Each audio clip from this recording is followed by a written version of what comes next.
রাধে সবাইকে। তোমরা সবাই কেমন আছো? আশা করছি ভালো আছো, আর আমিও ভালো আছি। আজকে এই ভিডিওটা তোমাদের সাথে আমি শেয়ার করছি, কারণ আমি অন্য কোনো ক্লিপ নিইনি। এই ভিডিওটা আজকে ফোন ঘাঁটতে ঘাঁটতে পেলাম বলে ভাবলাম তোমাদের সাথে শেয়ারই করি। অনেক দিন পর কিন্তু পুরনো কিছু স্মৃতি যখন মানুষ দেখে, তখন অনেক কিছু ভালো লাগা, কষ্ট, অনেক কিছু বেরিয়ে আসে। তো এই জিনিসটা আমার কাছে খুব স্পেশাল হলেও এই এই যে ব্যক্তি যিনি বসে রয়েছেন আমার সামনে, অ্যাকচুয়ালি যিনি আশীর্বাদ করছেন, ইনি হচ্ছেন গিয়ে আমার শ্বশুরমশাই, মানে আঙ্কেলজি। কারণ আমার নিজের শ্বশুরমশাই তো অনেক আগেই গত হয়েছেন, তো ইনিই ছিলেন যিনি আমাদের দেখাশোনা হোক, গিয়ে পাকা কথা, বিয়ে দিয়ে আনা। আজকে সেই ব্যক্তিটা যদিও আমাদের মাঝখানে নেই, তো এই সবগুলো মানে মনে পড়ছিল ভিডিওটা যখন দেখছিলাম, তো ভাবলাম তোমাদের সাথে শেয়ার করি। অন্য কোনো ক্লিপ নয়, আজকে নয়, এটাই তোমাদের সাথে শেয়ার করি। আজকের এই দিনটা দেখে বুঝতেই পারছো তোমরা, এটা হচ্ছে গিয়ে আমার আশীর্বাদের সময়কার ক্লিপিং।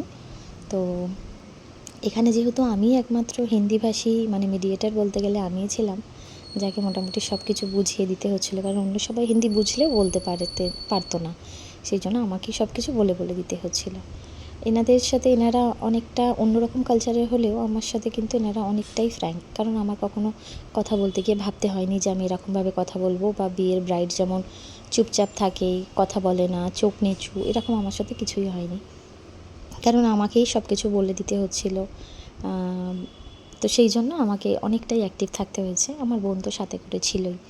এখানে হয়তো অন্য সবাইকার গায়ে হলুদের তত্ত্ব খুব সাজিয়ে গুছিয়ে আসে, আমার ক্ষেত্রে সেগুলো আসেনি, কারণ যেহেতু অনেকটা দূর, ইউপি থেকে কলকাতা, সেখানে জিনিসপত্র নিয়ে যাওয়া কিন্তু অনেক টাফ ছিল ওইভাবে গুছিয়ে, ওই জন্য সব ট্রলিতে করেই নিয়ে যাওয়া হয়েছিল।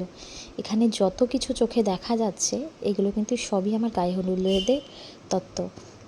মানে এখানে মানে প্রত্যেকটা প্যাকেট, যত কিছু আমার আশেপাশে যা দেখা যাচ্ছে, সব কিন্তু এখান থেকে আমাকে দেয়া হয়েছিল। যদিও কিন্তু প্রণামী বিশেষ ছিল না, কারণ আমাদের বাড়ির সেরকম বিশেষ কেউ নেই, আমার বাবা মা বোন, ওই জন্য সব কিছুই কিন্তু আমার জন্যই গেছিলো। তো এখানে এইসব কথোপকথন কিছু বুঝিয়ে দেওয়া হচ্ছিল, কিছু আমি বলে দিচ্ছিলাম সেগুলো করে, কারণ ওনাদের নিয়মগুলো তো আলাদা আর আমাদের নিয়মগুলো আলাদা। এখানে দেখো আমি হাসতে হাসতেই কথা বলছিলাম, এখানে কিন্তু আমার একদম অকওয়ার্ড লাগছিল না। আর মা সব কিছু আমাকে বাংলায় বলে দিচ্ছিল যে এটা এরকমভাবে বলে দিতে হবে, সেই অনুযায়ী আমি ওনাকে বলে দিচ্ছিলাম। তো উনিও হাসছিলেন, ওনার আমাদের ওখানকার কালচার খুব পছন্দ হয়েছিল। ফিউচারে ওনার অন্যরকম ভাবনাও ছিল যদিও, কিন্তু সে তো এখন নেই, ওই জন্য তার ভাবনাগুলো ওখানেই থেমে গেছে।